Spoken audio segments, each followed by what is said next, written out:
So our next speaker is my good friend Christoph Stürmer of PwC AUTOFACTS, that will give us a glimpse into the market of the future with some numbers. Thanks, Christoph. And thank you very much for having me. This is a very unusual role that I'm playing, because usually when we speak to the automotive industry, we are the visionaries in the room. But this time, it seems I'm only halfway where my previous speaker was just me. So I have two thoughts to share with you on top of everything that has been said, and I fully agree. Only I'd just like to focus in on a few more aspects and details, because I know this room is full of engineers. They love to scrutinize things. So let's look at two more aspects of the future that's going to come.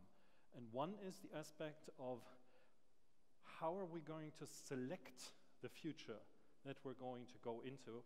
Every one of you has read Douglas Adams, Isaac Asimov, is watching Star Trek and all of that. So we all know that we have many, many futures branching out ahead of us, breaching out ahead from this very moment. So let's look at this branching out of the futures, and then select one future. And I agree, it's almost the same future that Lukas Neckermann was pointing out. And let's look at it in a more numerical way. And as you all know, numbers are just another way of painting a picture other than colors. So, megatrends. Lukas just looked at the megatrends. Of course, we're all aware of it. And if your boss at your company or your strategy department in your company doesn't tell you what the trends of the future are, ask your daughter. She's going to tell you. And the next thing is, out of these megatrends, where do I have to point to get this moving? We can draw a map. And that's one of the good things of being an analyst and being a consultant. The world comes in squares, and it comes in coordinates. So I brought you a coordinate system of the world, and it is strikingly similar to what we just heard from Lukas. So one axis, and this is the vertical axis, is the type of mobility that we want to select. One is, of course, private use, private types of mobility, and the other ones are shared types of mobility. So this is the same axis that we just discussed in Lukas' presentation. And the other one, there I want to just open the perspective a little bit more and not just focus on autonomous cars, but focus on overall regulation, politics. Things, of course, autonomous cars need to be regulated. You need to have laws to implement them, yes. But you also need to have laws to transport the pieces from A to B. You need to have global trade flows. Will there be global trade flows? You need to have access to the raw materials. You need to have the workforce. You need to have the education for the workforce. All of those are political impacts. And the question is our society, are the societies that we live in, are the societies that we will live in, are they pro-development? Are they for new things? Can they handle new things? Or more dramatically, can they afford new things? Or will they just fall back into the dark ages? I think this is a very important question. And let's look at this wider diagram of the futures that we may have ahead of us. So where do you think in this system of coordinates we are currently? So let's look around. Most of us still own a car or have someone else own it for them, mostly their boss.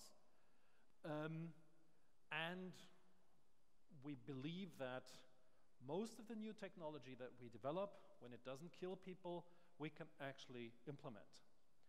So we're more on the private use and liberal environment type of area. So I call this the first scenario. And the first scenario is basically the scenario that we've been living with for the last 130 years in the automotive industry. And now where we have the same value chain, basically, as we used to have. Now we have new fantastic features in the car. Our car now works as a rolling phone booth. It works as a massage center. We can order things. It avoids killing other people. So it's all fine, but it's still the same car built in the same factory by the same people, sold by the same salespeople, and costing the same amount of money. Boring. Problem is, it attracts copycats. So every 10 years, a new nation, a new national industry discovers how, damn easy it is to build good cars. Like 30 years ago, it was the Japanese who said, damn it, we can do that. We can do it better than the Americans. And then they started building cars and hijacked the US market. And then 20 years ago, the Koreans said, damn it, we can build pretty good washing machines, and we can build submarines, and we can build the greatest chips in the world. Why can't we get cars right? So let's get cars right. Off went the Koreans and hijacked the US market. And 10 years ago, the Chinese found out we can build just about everything in the world that everybody else buys. Why can't we get cars right? And guess what's going to happen next? So the problem is the place of the auto industry is getting tighter and tighter and tighter. You have more competition, you have more copycats, someone coming around doing the same job, only faster and cheaper than you can. That's not a good place to be in. So let's see, where could we go next? Scenario 2. Well, as we just heard from Lucas, we can go into the shared mobility way. Hey, that's fine. Cars are going to become exactly like we just discussed. The scenario 2 is the Neckermann scenario that we just said. So all the new technologies that we can possibly think of will come out, and we're free to use them. There will be free markets, free competition. Whoever comes up with the best idea faster than someone else can actually put it on the market. That is so cool. And we're all going to have our personal chauffeur cars, all fine. But this is an abundant world. This is a world where things actually work, where there's enough money to afford the new technology, where there's enough money in Mexico to actually build around the streets, to actually make things more pleasant. What if our environmental problems come and beat us before? What if, such as we've seen in New York, in London, Paris, Hanover, Beijing, Shanghai, etc., city governments say, this is too much. We will not allow technology to develop, but we will force technology to develop. We will require that only emission-free cars get into the cities. Full stop. This is the only thing that we do. We're going to push all other methods of transportation out. What is that going to do? It's going to kill the transition scenario, because there will not be time to make enough money on the conventional technologies to actually afford all the development for the new technologies. We will be forced into something new, and as we all know, good technology takes time to develop. When things need to go very, very fast, technology may not be optimal, so we may make only half good choices. It will become a political game. So it's not just about who's the smartest engineer, but also who's the smartest lobbyist. This may cause distortions in the market, temporary distortions maybe, hopefully, but it may also just swerve and push the industry in a technology direction that we all don't want to go. And finally, this scenario may force people out of cars. On the left-hand side, it will be efficient for communities to not invest into subways, to not invest into trains, because the auto industry is going to supply these little rolling boxes free for the cities. In the right-hand scenario, the cities will force other types of mobility out in the city, will raise taxes, and will install rolling trains, electric buses, and is not going to allow cars to be sold. So these two scenarios, although they look similar in terms of shared mobility, have a totally different outlook in terms of modal split. And if you think CO2 emissions are your enemy, that's a small enemy. The big enemy is the modal split. When people stop using cars for their transportation needs, we're all dead. We all need to look for other jobs. So it's really about the modal split. Get politicians to understand that having a car is not a problem, but is part of the solution. And finally, the fourth scenario is a scenario, well, maybe think about a couple of wars in the Near East, think about piracy in the straits on the major trade straits of the world, think about social disruptions, political unrest in North America.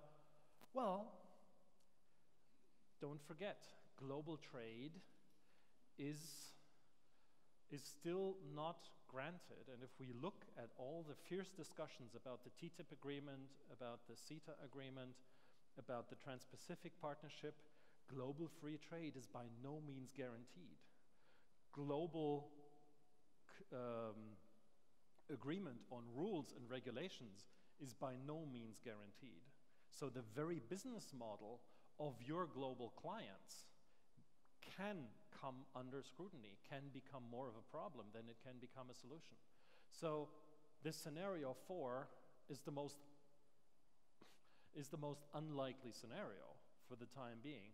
But when things go wrong, the automotive industry may just shatter into a collection of little local automotive manufacturing industries with no capability for new technology, with just being pushed back.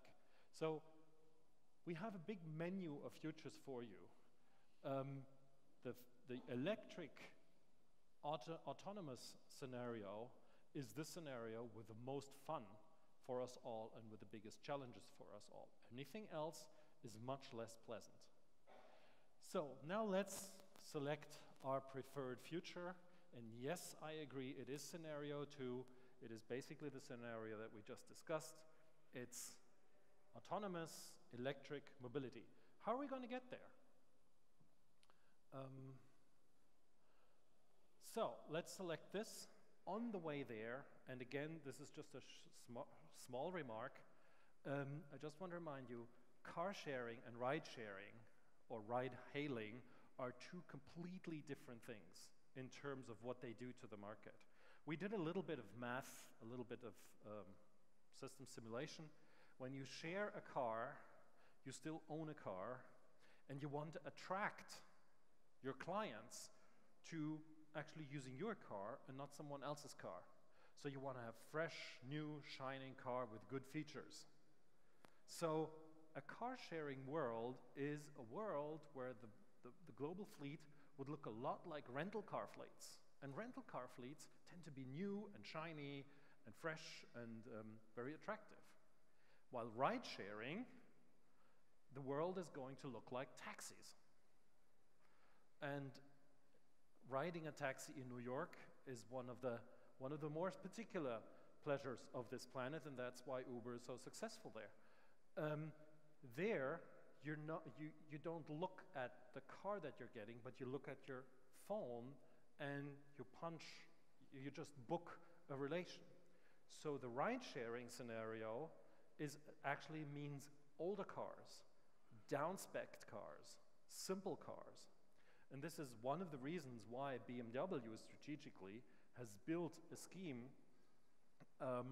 for car sharing, but not for ride hailing. And it does make sense, because in the car sharing scenario, the auto industry can sell more cars. In the ride hailing scenario, it can actually sell less cars, irrespective. But both scenarios are going to reduce the car fleet. And there's one little thing that I doubt. The same amount of people traveling is going to mean the same amount of cars on the street. But a reduction of the car fleet is going to mean less cars standing around on the street in the way of the other cars. That's the core difference. And what's the autonomous car going to do there? Nothing. Both business models will continue to exist. And there will be people, like the people who today own a Patek Philippe, an expensive piece of watchmaking that you just own because you love it. Some people will still continue to own their autonomous cars because they're cool, because they love owning it. So the autonomous cars, in terms of business model, will change nothing. It's just going to make things more pleasant and more easy. Okay, as we said, and thank you, the combination of taxi and electric makes a lot of sense, and when you stick this all into one thing, you may get the future type of car that's fun to develop. So, but what about when? What about how much? We love numbers here. So let's start where we are today. Just a side remark on the diesel. From a European perspective, we tend to forget that diesel is as much of a regional fad as ethanol is. Only diesel happens to be centered in Central Europe, and ethanol happens to be centered in Brazil. Both are regional, particular varieties of motorization. It is highly unlikely that they will survive for a very, very long time when it comes to more globalization. Just remember, we have several futures ahead of us. The more globalized the world gets, the less those particular mobility solutions have a chance to survive. So, as we all know, and this is paradise for an engineer, just look at this technology roadmap. Look at all the fun things that you can develop. Just 10 years ago, you had the choice of diesel or gasoline. Hey, how fun was that? And now you can apply all these fancy new technologies. Isn't that great? And your bosses and their bosses and their bosses and their bankers are all sitting down trying to understand which is the optimum path. And they're all looking for shortcuts. And let's see what the shortcut could be. So we do expect, we have realized there are plug-on solutions, so you basically keep the old system and put something on. The 48-volt system is, we think, is the new normal, and as we approach 2020 and 2021 in the European markets, we're going to see exponential growth of those systems on the road in order to meet the 95 grams with a receding diesel share. And this here, finally, we get to some numbers. We think that mild hybrids, and this is the red share, are going to be applied to at least 25% of the European new car fleet by 2025. About 20% in the NAFTA, and again 20% in China. But China is a wild card because China may be looking for a shortcut. Let's see at that. So we did some math, and we think this is a realistic scenario. Why is there a break in 2025 in the penetration of mild hybrids? We'll see later. Next turn, what do we do beyond 2025?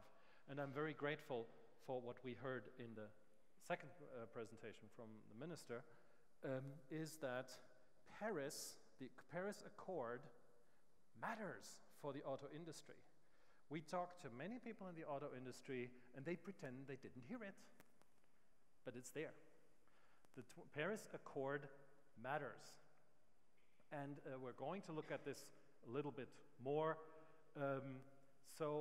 And part of the strategy to get beyond 2025, of course, is zero tailpipe emission vehicles, the electric car.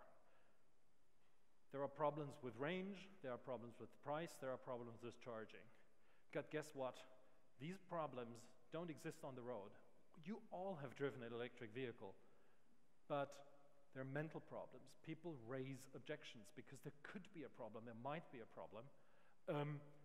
And because it's a psychological problem, I think technology won't help. Marketing will help. Understanding, education will help. But yes, please keep making electric vehicles better and cheaper, but at the same time, we need politicians, we need marketing people, we need shares and shows to actually tell people it's not so bad. It works. It works in your life, it works in your neighbor's life. Just try it. So I think that if the auto industry wants to do something good, is to offer free electric rides for everybody.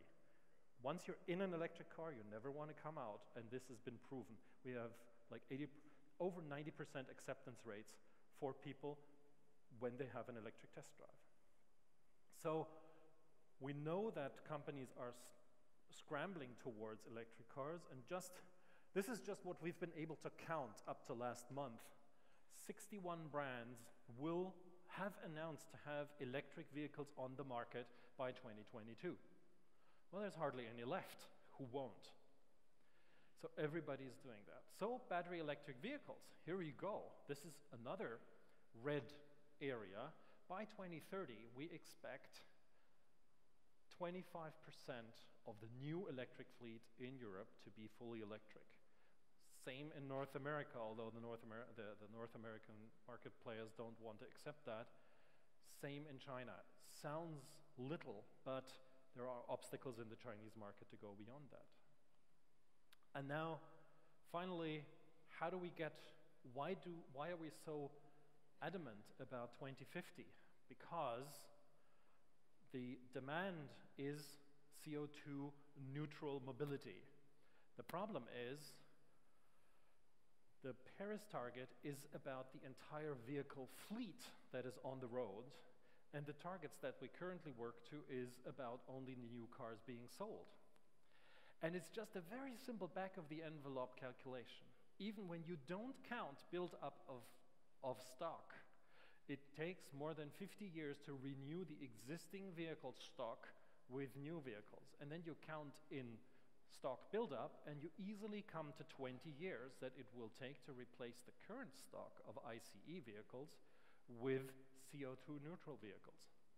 So from 2050, you have to subtract those 20 years of park replacement, and you're in 2030. And this is why a target of 2030 makes a lot of sense for CO2 neutral new cars. That means net 0 gram CO2 fleet emissions. You hear that? Not 75, not 54, 0, net 0. Can you do that? That's the challenge. And this is 2 vehicle generations away from now. I think all of the engineers in the room have a great time ahead of them, and I'm proud to be here where this future is being shaped. Thank you very much.